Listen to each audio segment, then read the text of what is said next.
د سیمې هیواد او د نړۍ تازه خبرونه هر غړي د کندوز رادیو څخه مه هېروئ.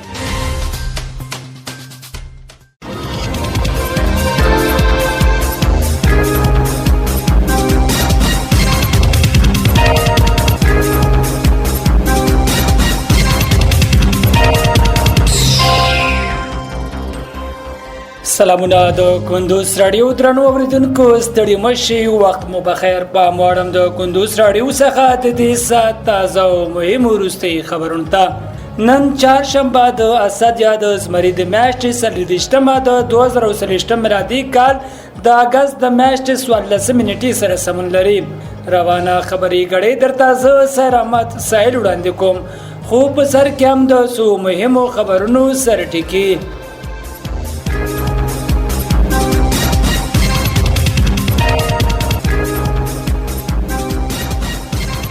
قانی وايي پاکستانی ځواکونه له افغان لوري سره د ناخته په ترڅ کې د ملکی خلکو کورونه په نخښه کړی دي.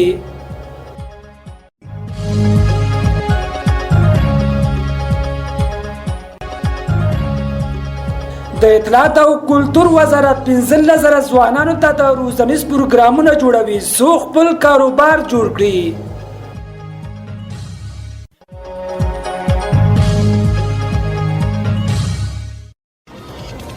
او ټرمپ له پوتین سره بیا ملګرتیا غواړي.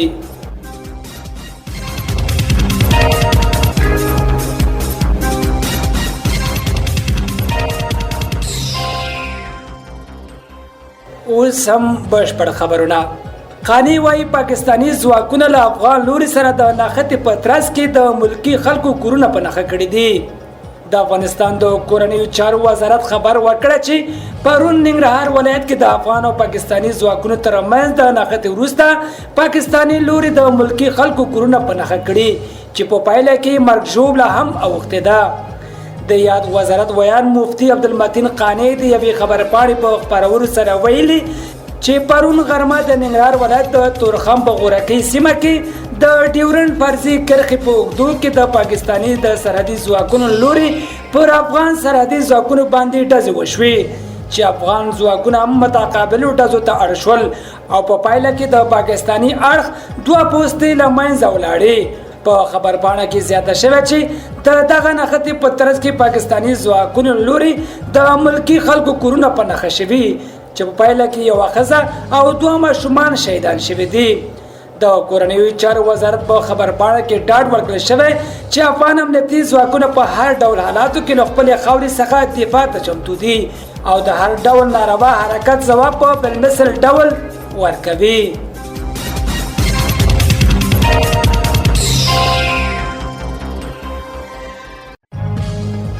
د اطلاعات او کلتور وزارت 15,000 ځوانانو ته روزنیز پروګرامونه جوړوي څو خپل کاروبار جوړ کړي. په هرات کې د فریلانسینګ پروګرام له لارې د لویدیځ زون په کچه زرګونه ځوانان ته د زده کړې ترڅنګ د کار زمینه برابرېږي.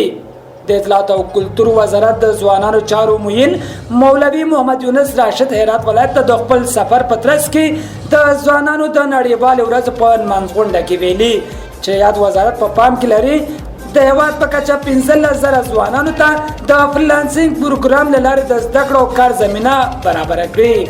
نوموړي زیاته کړه چې د هیواد لویدیځ زون په کچه د فریلانسینګ پروګرام په دویم پړاو کې 10 تنو ځوانانو ته په آنلاین ډول د کار زده کړو زمینه برابرېږي چې تر دا مهاله په یاد پروګرام له لارې له هیواد بېلابېلو ولایتونو د یاد پروګرام له لارې زرګونه ځوانانو ته د زده کړې زمینه هم برابره شوې ده. نوموړي په وینا تر اوسه پورې د هیواد له بېلابېلو ولایتونو څخه شاوخوا 1000 ځوانان په فریلانسینګ پروګرام کې روزل شوي دي.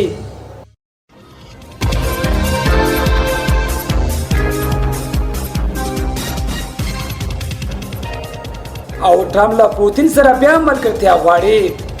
د امریکا متحده ایالاتو راتلونکي ولسمشریزو ټاکنو ته د جمهوریت غوښتونکو نوماند ډونالډ ټرمپ د ایکس ټولنیزې شبکې له مشر ایلن ماسک سره په مرکه کې چې پر همدې شبکې خپرېدله هم ویلي چې د خپلې تیرې واکمنۍ پر مهال د روسیې له ولسمشر ولادیمیر پوتین سره د ښې اړیکې درلودلې او نوموړی یې ښه ملګری و او دغه راز د ده به یې ډېر قدر کوو. ټرمپ زیاته کړه چې هیله لري د بیا ځلې بریا په صورت کې یو ځل بیا له پوتین سره ښې اړیکې ولري. نوموړي دغه راز زیاته کړه چې که ولسمشر وای نو هېڅکله به د اوکراین او غزې جګړه نه وه پېښه شوې. د امریکا ولسمشریزې ټاکنې د نومبر پر 5مه نیټه ترسره کیږي.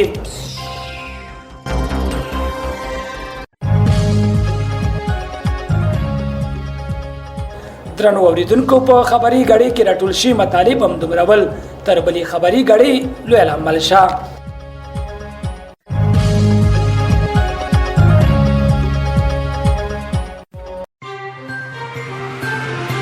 د سیمې هیواد او د نړۍ تازه خبرونه هر غړي د کندوز رادیو څخه مه هېروئ.